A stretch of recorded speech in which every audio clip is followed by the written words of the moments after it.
오늘은 데뷔작이에요, 데뷔작. 감독님이 처음 연출한 영화인데요. 제목도 더 노비스.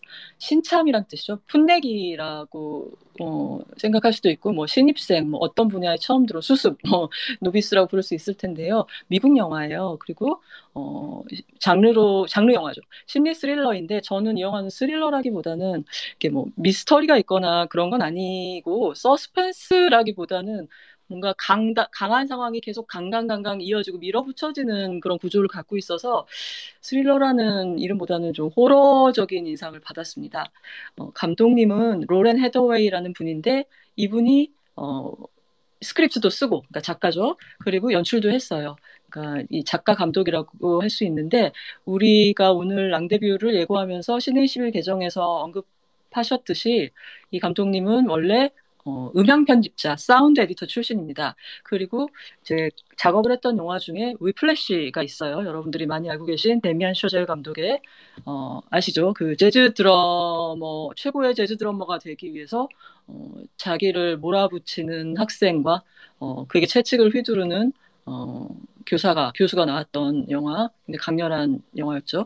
근데 이게 공교롭게도 보면은 더 노비스의 내용이 사실 위플래시 안에 묘사되고 있는 자학적인 성취 욕구랄까?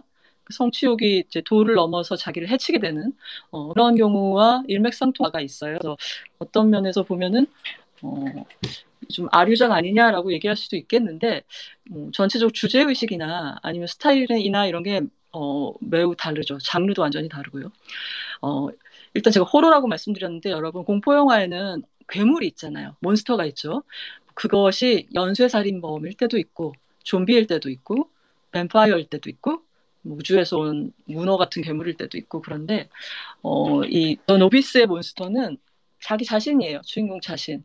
그러니까 우리가 대부분의 사람들은 저도 그렇고 자기가 못하는 일은 하기 싫어하잖아요. 그리고 흥미도 안 생기고 잘해야 좀 흥이 나고 잘한다 해야지 또 이 기초반에서 뭐 이 심화반으로 또 학원 등록을 하고 이렇게 되는데 그런 사람들이 대부분인데 가끔 가다가 끝끝내 굳이 못하는 거를 후드려 패서 정복하는데 이제 내가 살아있음을 느끼는 그런 사람들도 있는 것 같아요. 이게 어느 정도 선을 지킨다면 그냥 성취욕이 높은 사람, 좋은 거죠.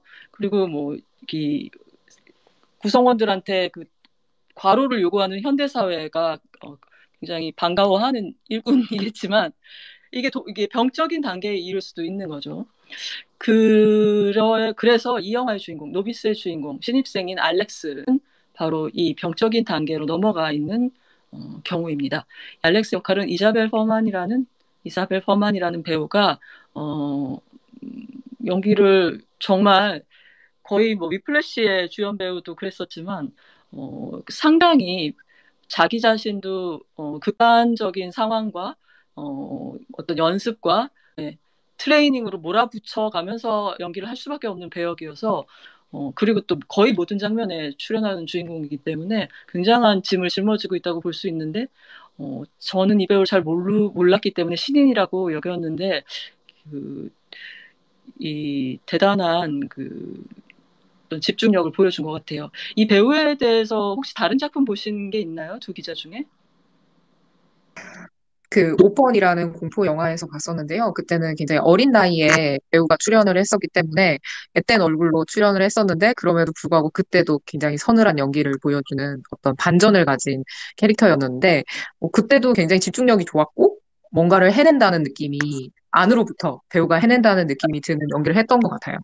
아니, 해내야 되는 거 아니에요?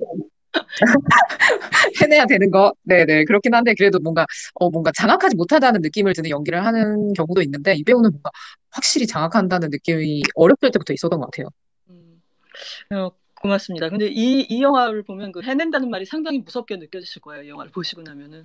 자, 그럼 어떤 이야기인지 간단히 소개해 드릴게요. 대학교 물리학과 신입생인 알렉스는 전공을 고른 이유가 자기가 제일 약한 과목이 물리학이기 때문이에요. 그러니까 제가 아까 말씀드린 그 소수의 사람인 거죠.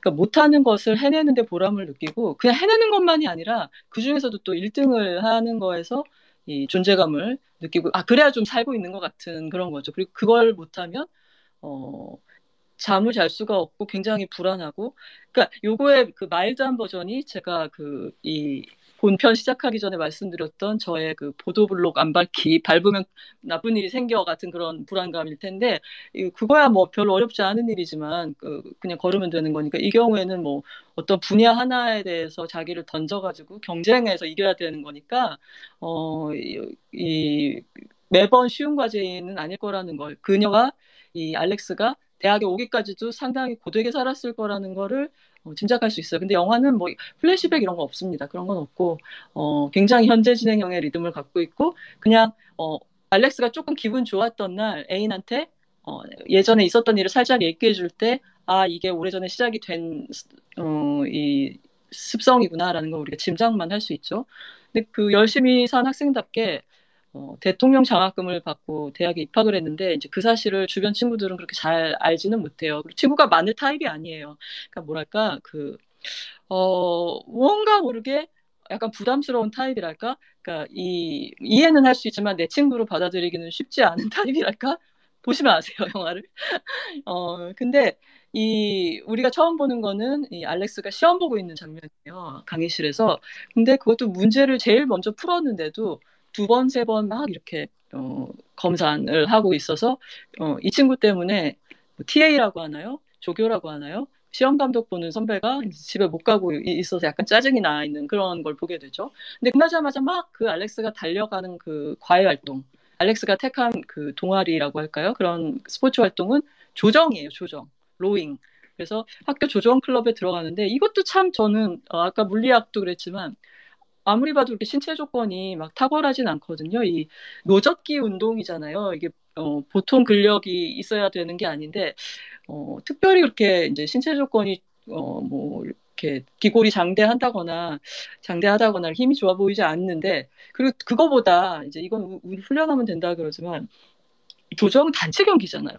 저는 제가 알렉스라면은 어, 혼자 하는 운동을 택했을 것 같은데, 왜냐하면 협동하는데 진짜 서툴거든요. 아마 그것 때문이겠죠. 나는 단체 경기조차 정복하고 싶다 이런 마음이 있었기 때문에, 이 정복력이에요. 그러니까 삶의 이유가.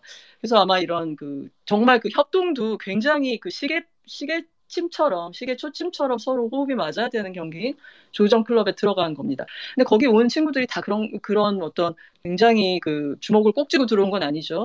그냥 친구 사귀고 싶어서 들어왔어 하는 이 신입생도 있고, 또 그 중에는 뭐 흔히 여기서도 그 은수저 뭐 이런 얘기도 하더라고요.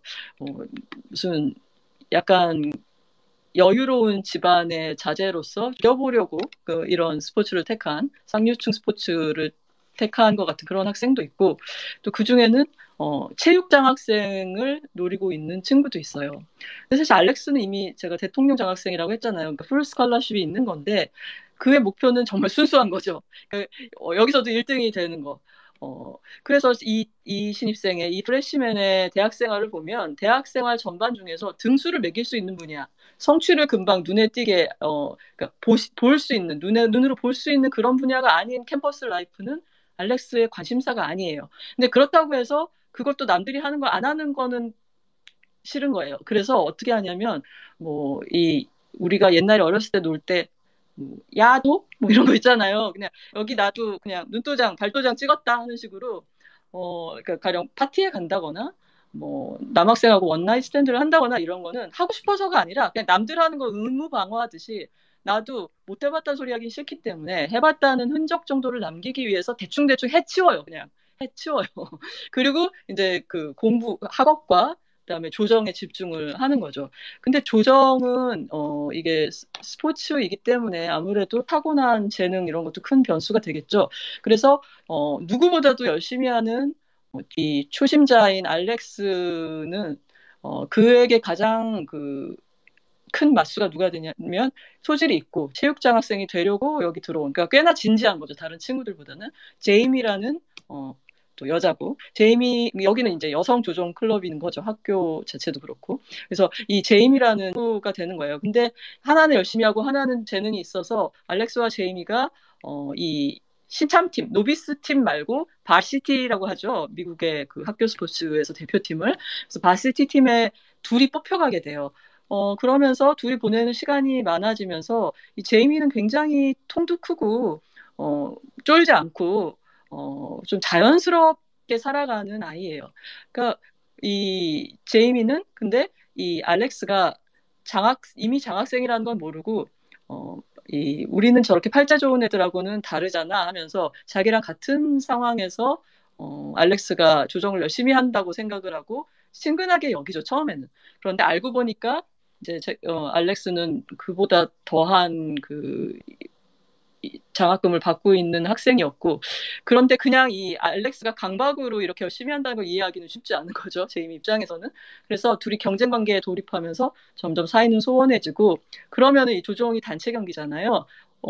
혼자서 뭐 1인용 뭐 카누 카약 이런 게 아니니까 뭐 연습은 혼자 하지만, 그래서 이 나머지 부원들의 이 두 사람에 대한 태도가 점점 중요해지게 되는데, 마지막에 한 포지션을 놓고 둘이 어, 팀원들과 같이 배를 몰아서 그 승패로 탈락자와 합격자를 바시티 팀에 가리는 시합에서 어, 이 알렉스는 다시 노비스 팀으로 돌아가는 그런 결과를 얻게 되는데, 여기서 승복을 하는 게 아니라 굉장히 열심히 연습을 했던 알렉스는 이게 단체 경기로 승부를 냈으니까 개인을 뽑는 건데, 제이미보다 인기가 없는 자기가 이 아이들의 이 같은 동료 선수들한테 충분히 지원을 받지 못해서라고 생각을 합니다. 근데 이게 너무나 분한 거예요. 왜냐하면 이 뭐랄까 아무리 못하는 것도 노력해서 자기의 뜻대로 어떻게 해내는 걸로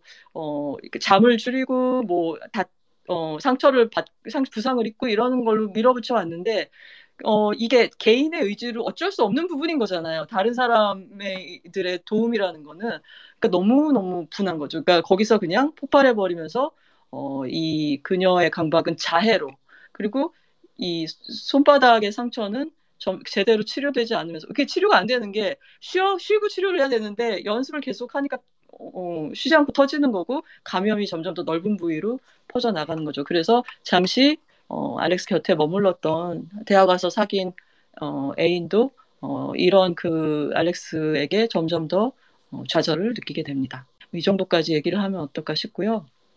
저는 이 영화를 보면서 영화에 굉장히 어, 이 인서트 숏도 많고 뭔가 메타포적으로 들어가 있는 뭐 사물의 이미지들 이런 것들이 많아요. 풍경이라든가. 근데 그 편집도 여러분이 짐작하시겠지만 거의 뭐 이렇게 아주 잘게 썰어지는 편집이죠. 그런 걸 쓰고 있는데 이 그 인서트 이미지 중에 가재인가? 크랩. 가재. 개가 아니었을까요? 근데 개치고 상당히 큰, 커요. 맞아요. 커요. 예, 그 개가 이제 끓는 물 안에 들어가는 그런 이미지가 있었죠. 그쵸? 근데 그때의 그 이미지가 꼭 주인공을 비유한 게 아닌가? 뭐 이런 생각도 들었어요. 왜냐면은 그 자기 안에 갇혀서 그 딱딱한 껍질 안에 갇혀가지고 점점 더 올라가는 온도를, 그 밖으로 벗어나지 못하고 감당을 하는 꾸역꾸역 그 열기를 삼키고 있는 그런 그 알렉스의 이 상황? 이것이 그 끓는 물 속의 개하고 비슷하지 않았나 하는 생각이 들었고, 여기서 우리가 이게 전반적으로 이 영화는 자꾸 위플래시를 떠올릴 수밖에 없기는 한데, 뭐냐면 그 위플래시 경우는 여러분이 그 기억을 다시 찾아보시면 뒤적뒤적 해보시면 재즈 드럼에서 세계 최고가 되는 거였잖아요. 내지는 뭐 미국 최고가 되는 그런 어떤 어, 좀 높은 목표가 있었던 거죠. 근데 여기서 사실 이 더 노비스에서 알렉스는 무슨 올림픽에 나간 건 아니잖아요. 그리고 아무리 여기서 이 학교가 그리고 뭐 전국 대학 리그에서 뭐 무슨 토너먼트를 해가지고 뭐 서부 동부에서 뭐 우승팀끼리 나와서 나중에 붙을 것도 아니고, 그러니까 사실 그 알렉스가 희구하는 잘함의 정도라는 거는 굉장히 그 상대적인 거예요. 그러니까 알렉스한테만 중요한 문제인 거죠. 이거는 그런 게 위플래시하고는 그 무슨 카네기 홀, 뭐 링컨 센터, 뭐 굉장히 그 유명한 홀에서 모든 사람이 지켜보는 가운데 자기 실력을 겨뤘던 그 상황하고는 굉장히 근본적으로 다른 거고, 그리고 그러니까 이 실력으로 보면은 뭐 월드 클래스 스포츠맨들하고는 비교가 안 되는 건데, 이 영화 안에서 보면은 그들 못지않게 처절한 훈련 과정을 갖고 보여주는 거죠. 그래서 위플래시가 만약에 전체적으로 보고 나서 이게 교육의 문제라든가 예술 교육을 어떻게 하는 것이 옳은 일인가 그런 이슈에 대해서 우리가 같이 본 친구들하고 논쟁을 했었다면 이 경우는 전혀 그런 건 아니죠. 뭐냐면 인간의 근본적인 심리나 왜 자기를 해치는 뭐 욕망이라는 건 쾌락을 위한 것인데 쾌락은커녕 왜 자기를 해하게 하는 쾌락의 반대 고통으로 이끄는 쪽의 욕망도 엄연히 존재하는가 이런 거에 대해서 좀 더 생각을 하게 되는 거죠. 그래서 이건 사회적인 이슈를 다룬 영화라기보다는 심리에 관한 영화라고 할 수 있을 것 같습니다. 그리고 이 영화의 지금까지 줄거리 설명이나 이런 것만 들어서는 뭐 그렇게 아주 개성 있는 데뷔작이다. 뭐 혹은 혹자는 이 영화가 이제 작년에 트라이베카 영화제에서 월드 프리미어를 했는데 그 트라이베카 영화제에는 이제 미국 내러티브 영화, 그러니까 극영화, 장편 극영화 경쟁 이런 부분이 있거든요. 근데 여기 나와서 상을 탔어요, 이 영화가. 그러니까 미국에서 새로 공개되는 트라이베카 영화제에 출품된 줄거리 있는 미국 극영화 중에서 1등을 한 거죠. 이 장르 영화가, 호러 영화가. 그런 정도의 얘기인가 이게? 쿠니아 프롬 학생이 강박에 시달리는 얘기인데 그런데 이 영화는 사실 스타일이 더 시끄러워요. 이 이미지나 사운드가 총력을 기울여서 이 알렉스라는 사람의 내면 풍경 사실 뭐 풍경이란 말이 너무 한가롭게 느껴지죠. 알렉스의 그 안에서 일어나고 있는 일들을 보면 정말 끓는 솥 같은 그런 상황인데 그런 묘사에 동원이 됐어요. 그래서 그 예를 들어보자면요. 일단 영화의 오프닝 이미지가 이거는 극장에서 안 보고 조금 작은 스크린에서 보면 뭔지 좀 판별하기 힘든 물체가 이렇게 암흑 속을 이렇게 떠돌고 있어요. 근데 그거는 어떻게 보면은 뭐 2001년 스페이스 오디세이에 나오는 그 유인원이 던진 망치인가? 뭐 싶기도 하고, 뭐 저게 뭐지? 저게 뭐 무슨 배틀의 바늘인가? 막 이러면서 보는데, 언뜻 보면 그 암흑의 배경하고 어우러져서 우주를 떠도는 굉장히 외로운 unidentified flying object, 비행물체처럼 보이거든요. 근데 이건 여러분이 영화를 쭉 보시면 나중에 그 이미지가 뭐였는지 알게 돼요. 그러면서 그 역시 절대적인 고독을 표현하는 오프닝 이미지였구나 하는 걸 알게 되죠. 근데 이런 어떤 예외적인 몇 순간을 제외하면 이 영화는 그 스타일 면에서 고독이라든가 병적인 처절함 같은 거를 굉장히 바로크보다 로코코적으로라고 하는 게 맞을까요? 그렇게 묘사를 했어요. 그래서 가능한 한 모든 이 형식적인 장치들을 동원해서 얼마나 이 알렉스라는 인물의 머릿속에서 계속해서 강박적인 명령들이 쏟아지는지, 얼마나 실패를 곱씹고 있는지, 얼마나 잠이 부족하고, 항상, 이 극단적인 피로에 시달리고 있는지를 편집, 촬영, 뭐 나중에 후반 작업, 뭐 그리고 무엇보다 사운드가 다 달려들어서 묘사를 하고 있습니다. 그래서 사실주의적인 영화긴 하지만, 그러니까 뭐 판타지가 나오는 건 아니지만, 이 알렉스가 불가능을 가능으로 만드는 말도 안 되는 훈련을 방하고 겨울이고 여름이고 혼자서 고독하게 하고 있을 때, 뭐 키아로스큐로도 아니에요. 정말 사람만 딱 빛을 받고 주변이 새까맣게 나오는 그런 조명 모드 있잖아요. 왜 아이폰 쓰시는 분은 아시겠지만 인물 사진 모드 중에 그런 게 있죠. 까맣게 하고 사람 동뜨게 하는. 이제 그런 식의 조명을 쳐서 상황을 약간 CF처럼 그렇게 찍어놓은 장면도 있고, 그리고 저는 좀 재밌다고 생각한 게 이 조정팀의 연습실, 그러니까 노비스 팀의 연습실, 그리고 바시티 팀도 거기서 기초 체력 훈련이나 이런 거 하는 것 같죠. 로잉 머신으로. 근데 연습실이 해필 지하에 있어요. 근데 그 지하가 현대적인 대학 건물에 뭐 저런 데가 있어 싶은 진짜 까마귀 나올 것 같은, 이 팀의 마스코트도 까마귀지만, 그래서 약간 축축해 보이고 어떻게 보면은 괴물이 사는 던전 같은 그런 느낌을 주는 공간으로 골랐어요.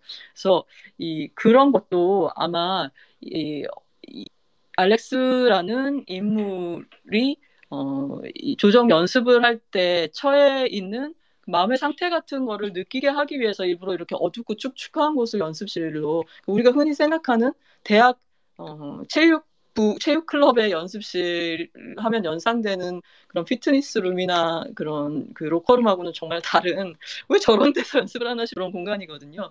그래서 이것도 어떤 고려가 들어가 있는 것 같고 촬영은 사실 아이고 그 어떨 때는 아니 이 카메라맨도 같이 노를 젓고 있는 거 아니야? 특히 그 조정 경기하는 장면에서 보면 이 여러분 그 연상해 보세요. 머릿속에서 다리 몸통 팔 몸통 다리 이렇게 계속 힘이 마치 그 이 뭐 베어링과 어떤 실린더가 기계 장치가 움직이듯이 사람들이 노를 젓는 거잖아요. 근데 이 카메라도 거기에 맞춰 가지고 같이 노를 젓고 있는 것처럼 보이는 장면조차 있어요. 그래서 이 모든 그런 시각적인 그 전략들을 종합해 해서 보다 보면은 이 영화는 마치 그 데런 아로노프스키 감독이 만든 레퀴엠 포러 드림이라는 영화가 있었잖아요. 개봉 제목은 레퀴엠이었나? 그런 어떤 마약으로 해서 빚어지는 인간의 환각 상태를 그린 영화를 연상하게 되는 거죠.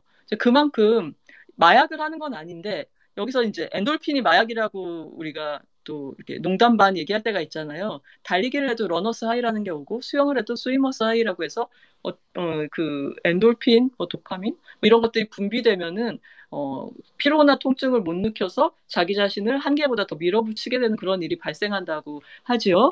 근데 이 그런 것들 묘사되어 있기 때문에 마약하고는 전혀 무관한 영화지만 마치 이제 마약 영화 같은 그런 이상한 생각마저 들게 됩니다. 그리고 제가 사운드를 강조할 수밖에 없는 거는 이게 뭐 그런 걸 수도 있어요. 제가 이분이 사운드 에디터 출신이라는 거를 알고 두 번째 볼 때 그걸 더 민감하게 느꼈을 수도 있지만 아니에요. 근데 아니다. 그런 거 아닌 것 같아요. 아무것도 모르고 들어도 소리가 복잡해요. 그러니까 이 사운드가 만들어내는 그 가상의 공간을 사운드스케이프라고 하잖아요. 근데 이 사운드스케이프가 굉장히 복잡해요. 두 기자들은 듣기에 어떠셨어요? 보는 거 말고 음향으로선 어떠셨어요? 저는 이 감독이 사운드 에디터 출신이었다는 거를 알고 나서 일부러 이제 극장 가서 봤거든요. 네. 극장 시사 챙겨서. 딱 첫 장면 시작하자마자 아, 극장 오길 잘했다라고 느낄 정도로 풍성하게 사운드를 즐길 수 있어서 좋았고, 말씀하신 대로 그 복잡하다라는 표현이 정확한 것 같아요. 그 레이어가 굉장히 어, 풍성하다고 느꼈고, 그게 좋게 말하면 정말 어, 섬세하고 좀 힘들었던 점도 있어요. 그래서 왜냐하면 소리로 좀 더 그 괴로움을 강조한달까요? 음, 그런 점을 무시할 수 없기 때문에 그게 감독의 의도를 정확히 살린 동시에 어, 굉장히 공감각적으로 괴롭힌달까요? 어, 이 알렉스만 괴로울 수 없다. 여러분도 같이 괴로워라. 그렇습니다. 네, 네, 정확합니다.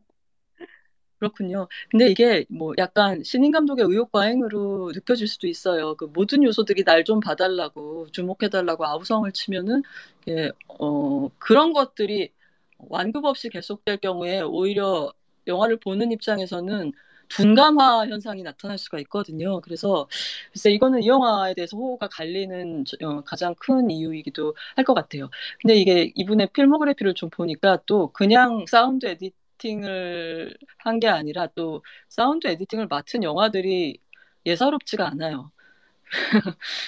그 저스티스 리그를 했었고 그다음에 타란티노의 헤이트 플레이스를 했었고 그리고 위플래시를 했었던 거죠. 다 어떤 영화인가요? 굉장히 마초적이고 아드레날린이 막 용천수처럼 솟아나는 그런 영화들이잖아요. 그래서 아마 그것이 이제 작품 선택을 하는 기준이나 뭐 얼마나 자기가 이니셔티브를 갖고 작품을 그 사운드 팀으로서 선택할 수 있었는지는 제가 알 수가 없지만 이 굉장히 작업한 큰 영화들 중에서 이런 이름들이 눈에 띄는 걸 봤을 때 표현주의적인 사운드가 이 감독님의 스타일이 아닌가 싶고 이 영화의 사운드 감독은 따로 있습니다. 감독님이 직접 하진 않았는데 아마 많은 얘기를 했겠죠. 사운드 감독하고.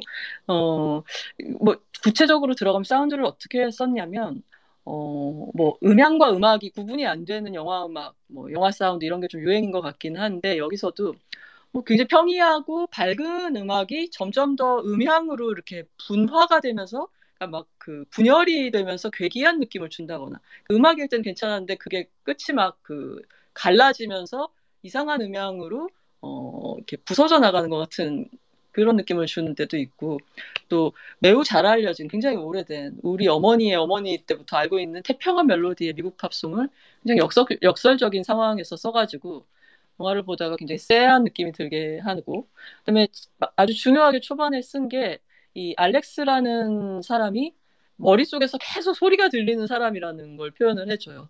그러니까 아까 말씀드린 그 구령, 최초의 기본기를 배울 때 다리, 몸통, 팔, 몸통, 다리, 이게 친구랑 얘기를 하고 길을 걷는 데서도 머릿속에서는 들려오고 있는 거죠. 그러니까 주변 사람들과의 대화라든가 남이 하는 얘기에 집중하기보다 계속 내가 다음에 해야 할 일, 이뤄야 할 거, 거기로 이미 청각이 그러니까 청각이 내면을 있다는 걸 알 수가 있어요. 그래서 이게 어떻게 보면 좀 과하다, 뭐 이게 너무 장식적이다 이렇게 생각할 수도 있겠죠. 근데 뭐 자기의 첫 영화에서 제가 아까 얘기를 했나요? 본인의 대학의 교정팀 경험을 소재로 만든 영화라고 하는데, 자기의 경험, 보통 첫 장편에서 자기의 경험, 그다음에 자기가 제일 잘하는 장기, 이런 걸 발휘하는 거에 대해서는 잘못이라고 얘기할 수는 없을 것 같아요. 아무튼 이 영화는 조금 슬프기도 했습니다. 저한테는 이 어떤 그 호러이기도 하지만 좀 비극이기도 한 것 같아요. 이거는 비단 약간 이 특이한 정신 상태를 가진, 약간 치료가 필요해 보이는 이런 주인공의 경우도 있겠지만 굉장히 보편적인 얘기이기도 한 것 같아요. 그러니까 우리가 흔히 그런 질문을 하잖아요. 뭐 존재냐 소유냐 뭐 이런. 그러니까 나의 인생에서, 내 인생에서 중요한 게 어, I am인가, what I am인가, what I have인가, 이런 건데, 나의 상태보다 내가 갖고 있는 게 뭔지가, 더 중요하게 여겨지는 것이, 현실이 지금 처해 있는 컨디션인 것 같아요. 근데 이 경우에는, 이제 이 영화 경우에는 소유의 문제는 아니고, 성취의 문제인 거죠. 그러니까 이 존재냐 성취냐라고 바꿔 말할 수도 있을 것 같은데, 문제는 그 성취라는 거에 대해서 알렉스가 중요하게 생각하는 성취는 굉장히 그 눈에 보이는 성취, 그다음에 서열을 매길 수 있는 성취, 그리고 남들이 인정해주는 성취, 거기에 한정되고 있다는 게 굉장히 위험하게 느껴지는 거죠. 이게 본인이 하는 일이, 그러니까 자기가 하는 일이 바로 나라고 생각하는, 어떻게 생각하면 굉장히 근면한 인생 철학일 수도 있지만 또 무척 위험하기도 한 것 같아요. 그 일이 없을 때 그럼 나는 뭐가 될 것인가 생각하면 굉장히 위험스러운 사고방식일 수도 있다는 걸 영화를 보고 나서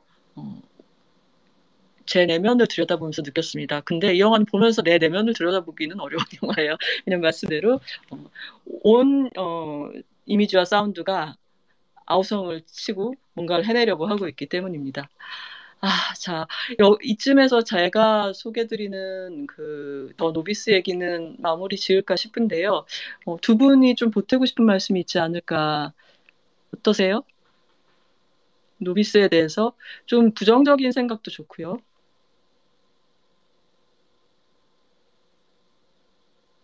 노비스에서 좀 좋았던 점 중에 하나는 뭔가 여성의 욕망을 다루는 영화는 을의 약간 뭔가 남성과의 연결을 짓는 방식으로 이야기가 흐르는 경우가 많은데 그런 예를 저희가 블랙스완에서 보기도 했고요. 그래서 혹시나 알렉스에게 그런 일이 벌어지지 않을까 약간 여성 관객으로서 약간 조마조마해 하면서 봤거든요. 네, 그런데 그렇게 흐르지 않는다는 점이 굉장히 미덕으로 느껴졌던 것 같아요. 네, 연애는 하지만 남자는 관계가 없죠. 네, 맞습니다. 네, 맞아요. 그리고 이제 굳이 착한 여자로 만들지 않죠. 어, 뭐 남선우 기자 꼭 얘기 안 하셔도 돼요.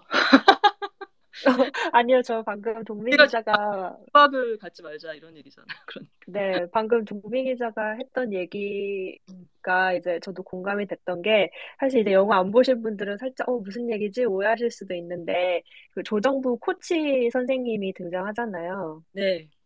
네, 그 이제 남자 선생님이 초반에 하는 얘기들이 음, 우리 주인공 알렉스의 귀에서 계속 맴돌고, 알렉스는 그 코치 선생님이 하는 말 한마디 한마디, 기록 하나하나에 집착을 하고 있기 때문에 우리가 블랙스완 같은 영화에서 봐왔던 음, 관계를 다시 보게 되려나? 그런 상처가 우리를 기다리고 있나 싶은 걱정을 당연히 할 수 있는데, 네. 그런 지점에서 비껴나가는 점이 또 더 노비스에서 주목할 만한 포인트 중에 하나였던 것 같아요. 또 다른 관계로 수렁에 빠진다는 점. 하지만 아니야, 이 관계가 아니야. 이 사람을 망치는 건 관계가 아니고 관계의 결핍인 거 아닌가 이런 생각도 드네요. 그쵸. 그 관계가 수렁에 빠지는 거죠. 그 결핍 덕에. 실패하는 거죠. 어, 네. 아니 오늘 데런 아로노프스키 의문의 1승이에요, 1패예요. 아무튼 블랙스완까지 소환이 됐습니다. 자, 그러면은 우리가 랑데뷰인 이유 이 영화랑 도킹을 시킬 과거의 영화들 두 분 한 편씩 골라오셨죠? 배동미 기자 먼저 해주실까요? 네, 제가 오늘 소개하려는 영화는 미알 하니케 감독의 2001년 영화 피아니스트인데요.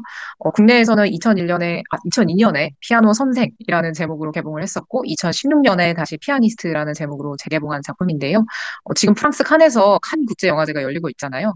이 작품은 2001년에 그 칸에 공개됐었고, 심사위원 대상, 여우주연상, 나무주연상 세 개의 트로피를 받았던 어, 작품입니다. 이 작품이 수상을 괜찮은 트로피를 너무 많이 가져가서 이 작품 이후에는 칸에서는 한 작품에게 너무 많은 트로피를 주지 말자고 규정이 생겼을 정도라고 합니다. 제가 더 노비스를 보고 이 영화를 떠올린 이유는 주제면에서 여성의 어떤 불안정함, 뭐 예민함, 그리고 강박 이런 걸 그렸기 때문인데요. 그러면서도 한 사람의 내면이 이렇게 복잡할 수 있다는 거를 보여주는 동시에 영화의 화면이나 편집이나 음악이 더 노비스와는 완전 극과 극이어서 더 노비스와 비교를 하면 재밌지 않을까 생각을 했는데요. 이 영화에서는 화면이 굉장히 간결하고 단정하고 편집이 빠르게 흘러가지 않고 음악은 피아노 연주 외에는 거의 등장하지 않거든요. 그래서 영화의 그 바깥에서 그러니까 편집 과정에서 들어가는 뭐 배경 음악이라든지 이런 게 거의 자제되어 있기 때문에 이런 걸 비교해서 봐도 재밌을 것 같다라는 생각이 들었습니다. 그리고 아까 해리 기자가 말씀하신 것처럼 더 노비스가 대학 시절에 조정을 했던 감독의 어떤 반자전적인 이야기인 것처럼 피아니스트 역시 누군가의 반자전적인 이야기인데요. 이 영화는 원작 소설을 쓴 옐리네크라는 작가가 있는데 이 작가가 노벨 문학상도 받은 작가인데요. 이 소설로 자신이 성장기 때 피아노를 굉장히 어머니에게 강박적으로 컨트롤 하에 배우게 되었는데 그때의 경험이 트라우마가 되어서 자신의 일생에 약간 미쳤던 영향 이런 거를 소설로 풀어냈고 그런 자신의 성장기의 경험이 묻어있는 반자전적인 이야기라는 점에서도 좀 소개를 드리고 싶습니다. 우선 작품의 약간 초입을 설명을 드리고 싶은데요. 늦은 밤에 문을 열고 집 안으로 들어오는 여자 주인공, 에리카 코후트라는 캐릭터가, 집으로 들어오면서 본격적인 이야기가 시작이 되는 영화인데요.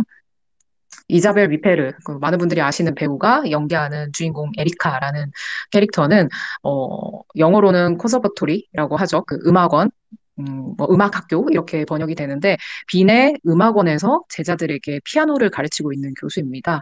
그런데 이 에리카가 집에 들어오자마자 어머니가 굉장히 에리카를 쏘아붙이기 시작을 하는데요.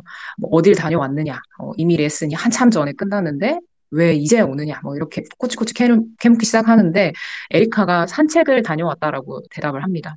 이 장면을 보면 1차적으로는 딸의 모든 스케줄을 깨뚫고 있는 어머니가 좀 기이하고 좀 과도하다는 생각이 드는데요.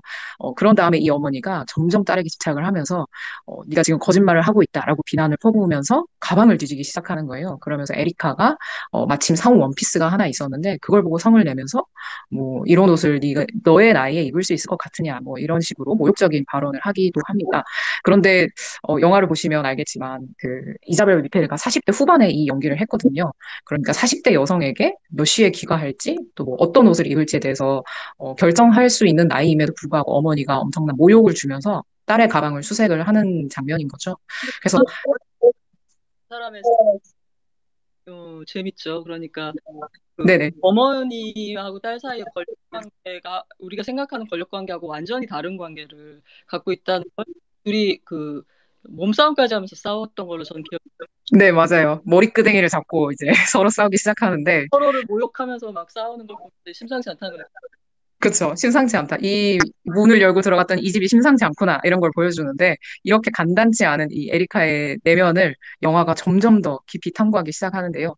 어머니가 그렇게 성을 내는 이유가 알고 보니까 옷장을 열어보면 에리카한테 그런 화려한 원피스가 많은데, 그거를 입고 출근을 하지도 않는 거예요. 그런데 계속 새로운 원피스를 이제 사기만 하는 거죠. 그런 점이 드러나서 1차적으로 또 이게 또 심상치 않은데? 이런 느낌이 들 때, 에리카가 이제 출근을 하는 모습을 보여주는데, 그런 원피스는 절대 입지 않고 셔츠를 단정하게 입고 그것도 단추를 끝까지 목까지 채워서 출근을 해서는 굉장히 우아한 클래식 곡을 제자들에게 사사를 하는 거죠.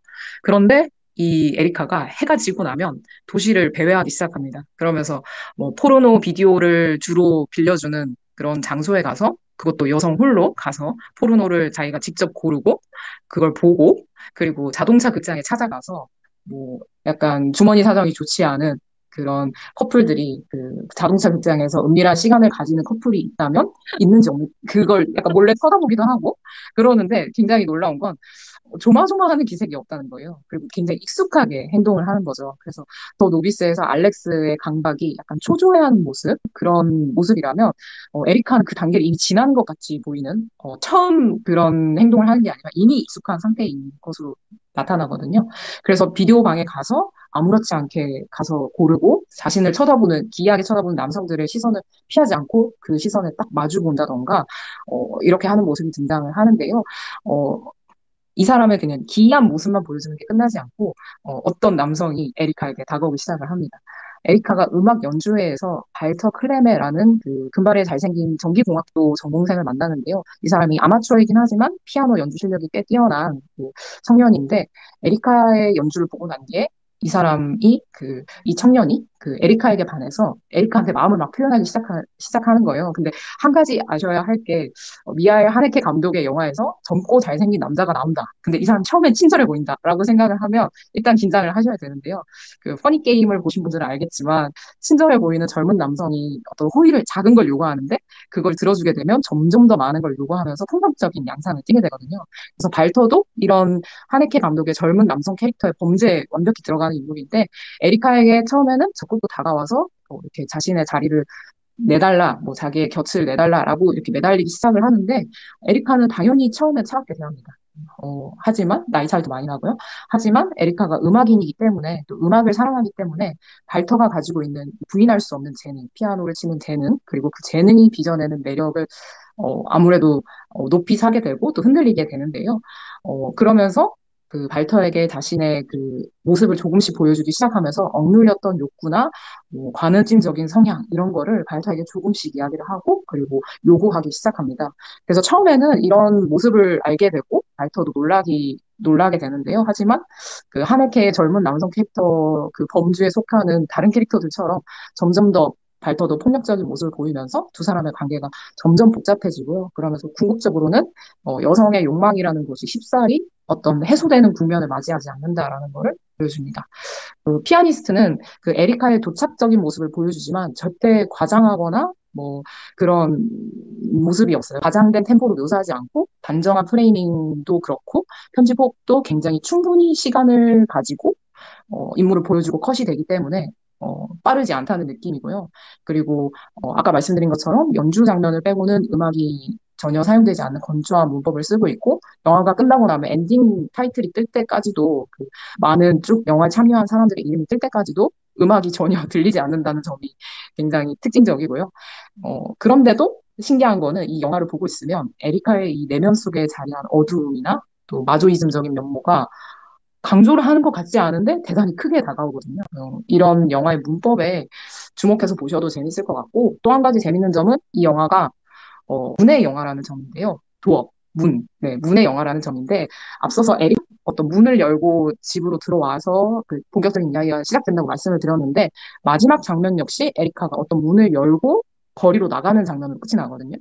집 안으로 들어오는 에리카나 집 밖으로 나가는 에리카, 또 뭐 연주회에 있는 극장, 연주회가 열리는 극장에서 빠져나가는 에리카, 뭐 이렇게 여러 가지 그 레이어로 둘러싸인 걸 보여주는 방식으로 에리카를 묘사하는 점이 굉장히 재밌고요. 그리고 이런 에리카의 세계로 발터가 들어올 때도 마찬가지로 문이 주요한 키워드로 쓰이는데 학생을 가르치고 있는 에리카의 연주실로 발터가 불쑥 뭐 문을 열고 들어온다거나 아니면 에리카가 어떤 공간에 숨어 있다시피 할 때 그 문을 완전히 넘어서 위로 이렇게 넘어와서 에리카에게 다가온다거나 하는 모습으로 문이 두 사람의 관계에서 굉장히 중요하게 등장을 해요.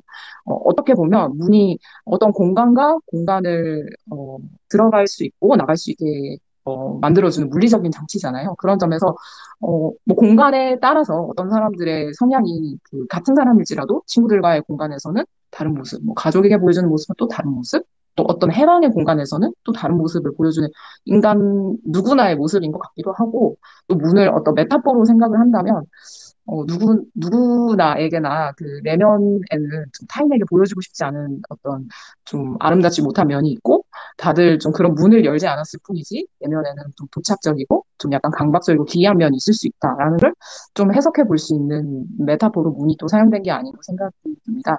더 노비스가 어떤 같은 행동을 함으로써 또 계속해서 열심히 연습을 하는 모습으로 어떤 강박을 보여준다면, 피아니스트는 좀 문이 그런 역할을 하는 것 같아서 이런 점에 주목해서 보셔도 재밌을 것 같습니다. 아, 예. 피아니스트를 다시 기억 속에서 끌어내게 해주셔서 감사하고요. 피아니스트는 정말 그런 영화 같아요. 그 광기라는 게 꼭 뜨겁게 서빙해야만 하는 요리는 아니라는 거를 적나라하게 보여준 어, 차갑게 먹어도 좋은 요리다. 광기라는 게. 그래서 피아니스트와 랑데뷰에서 짝이 지워지다니 더 오피스가 좀 가문의 영광으로 여기지 않을까 하는 생각을 하면서 우리 남선우 기자한테 마이크를 넘깁니다. 네, 하네케 감독 그리고 피아니스트라는 영화를 더 노비스에 견줄 때 더 노비스가 가문의 영광일 것 같다라는 표현을 해주셨는데 제가 오늘 랑데부하고 싶은 로즈 글래스 감독의 세인트 모드는 아마도 더 노비스와 비슷한 선상에 있는 작품이 아닐까 싶은데요.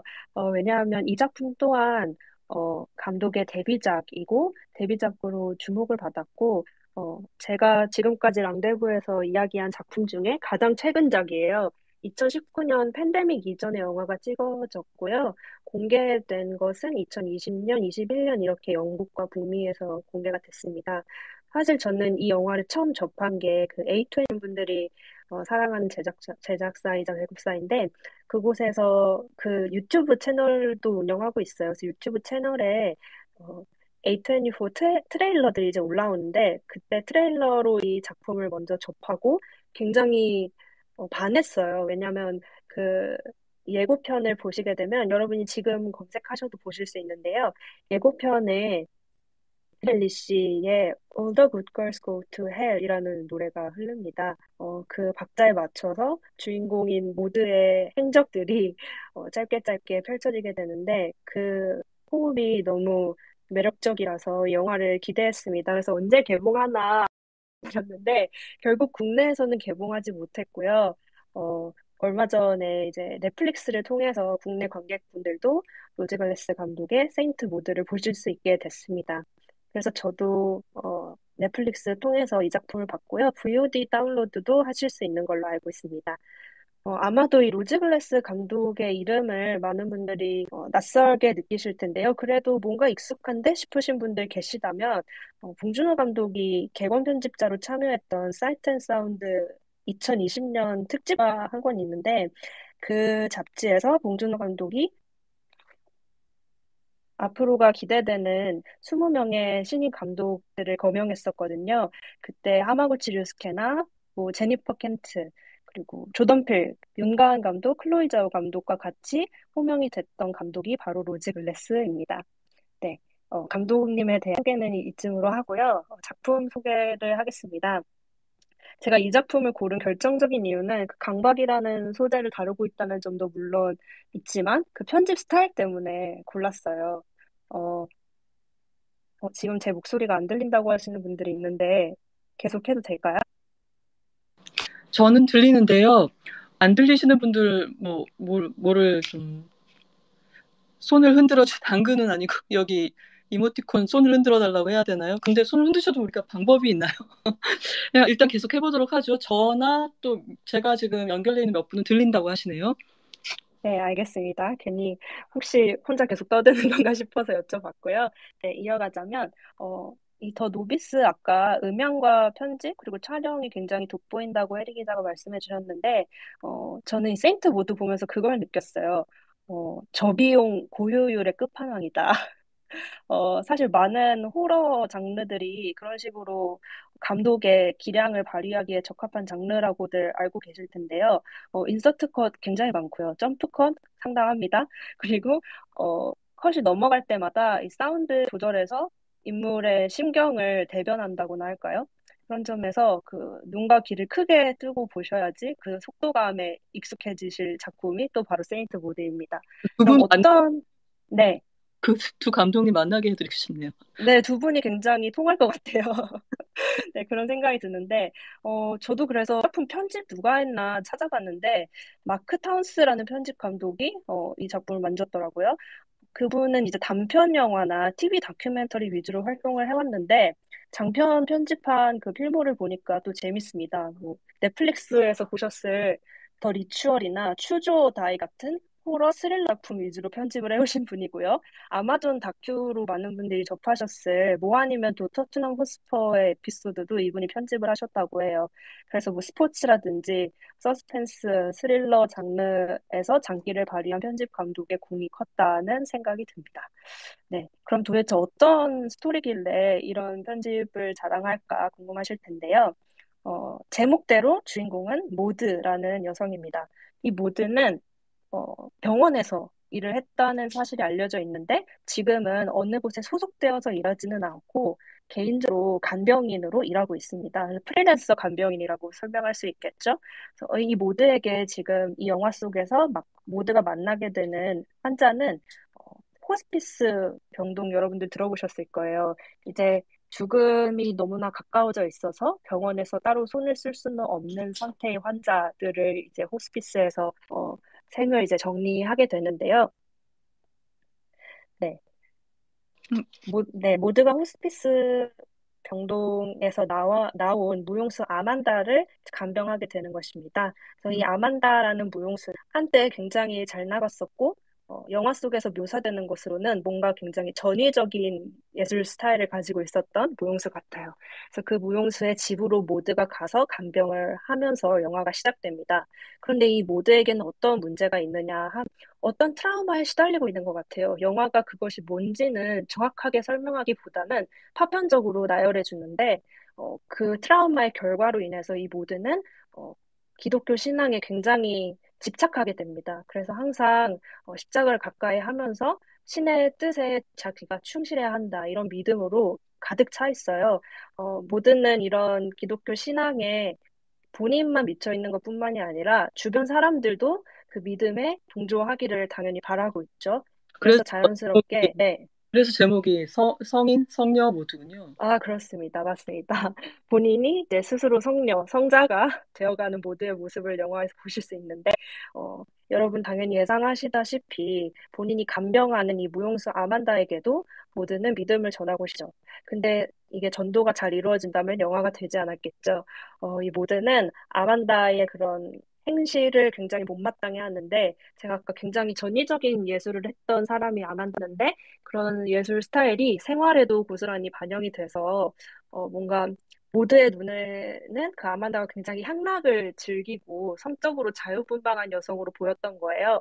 나중에는 이제 레즈비언 관계를 가지는 모습도 모두가 보게 되는데 독실한 카톨릭 신자의 모두의 눈에는 그게 탐탁치 않았던 거죠. 이제 그런 점에서 이 간병인과 환자의 사이는 점점 틀어지게 되고 모두의 신에 대한 집착도 점점 강화가 됩니다. 네, 그러면서 이제 결말로 향해 가는 영화가 바로 세인트 무드입니다.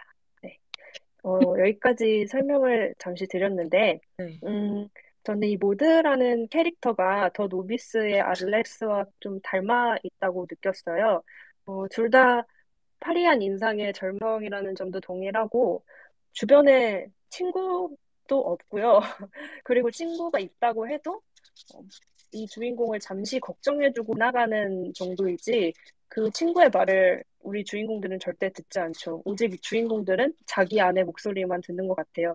모두에게는 그 목소리의 주인이 신이라고 느껴졌겠지만 사실 영화를 보다 보면 그 목소리의 주인이 정말 신일까? 종교일까? 라는 생각이 계속해서 들거든요.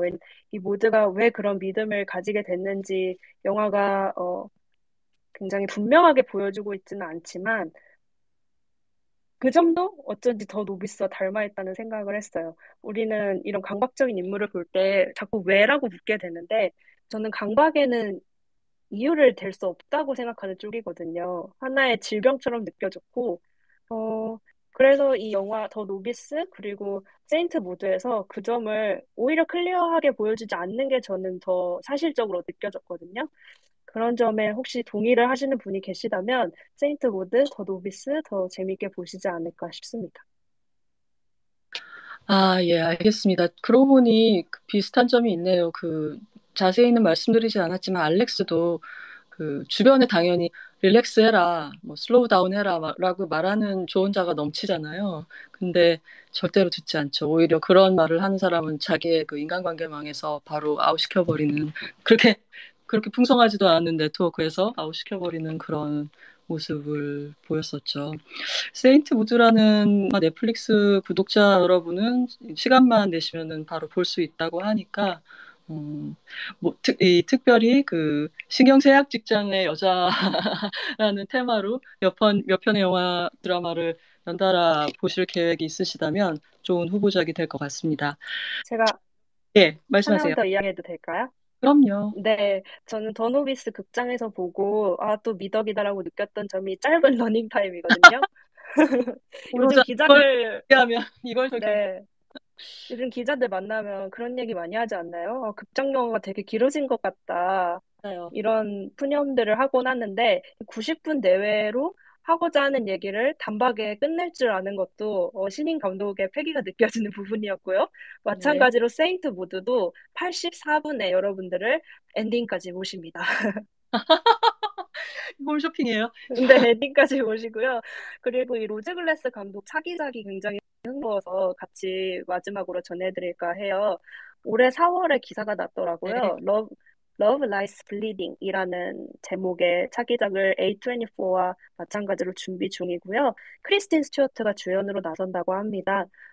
알려진 로그라인은 레즈비언 보디빌딩 스릴러다? 이런 얘기가 있어요. 크리스틴 스튜어트는 네, 크리스틴 스튜어트가 보디빌더를 연기하는 건 아니고 그 보디빌의 애인을 연기한다고 하는데요. 이 굉장히 강력한 애고를 가진 여성들의 로맨스와 그런 육체적인 관계를 보여주지 않을까 하는 영화고 이 감독의 관심사가 무엇인지 어, 충분히 전달되는 그런 차기작이라서 로즈글래스 감독을 저도 지켜보고 있겠습니다. 확실히 여성 서사가 더 이상 개토가 아니게 되면서 여성의 욕망이 꼭 가부장제와의 관계만으로 그려지지 않는 영화도 증가를 하고 있는 것 같네요. 오늘 뭐 피아니스트는 조금 옛날 영화지만 뭐 그만한 족적을 영화사에 남기지 못하더라도 관심을 가져볼 만한 흐름인 것 같습니다. 자, 이렇게 오늘 1시간 동안 더 노비스와 앞서 나왔던 같이 볼 만한 영화를 저희 셋이 말씀을 드렸고요. 다음 스페이스도 안내를 드리겠습니다. 5월 24일 밤 11시 다혜리의 작업실이 기다리고 있습니다. 넷플릭스 다큐멘터리 사이버 지옥 엠번방을 무너뜨려라의 최진성 감독 그리고 불꽃의 단 김환 기자, 오연서 기자, 한결의 기자 두 분이 출연하게 되어 있습니다. 관심 가져주시고요. 저희 오늘자로 발행되는 시네21 최신호에도 김성훈 기자가 쓴 이 사이버 지옥 엠번방을 무너뜨려라의 제작기에 관한 기사가 실려 있습니다.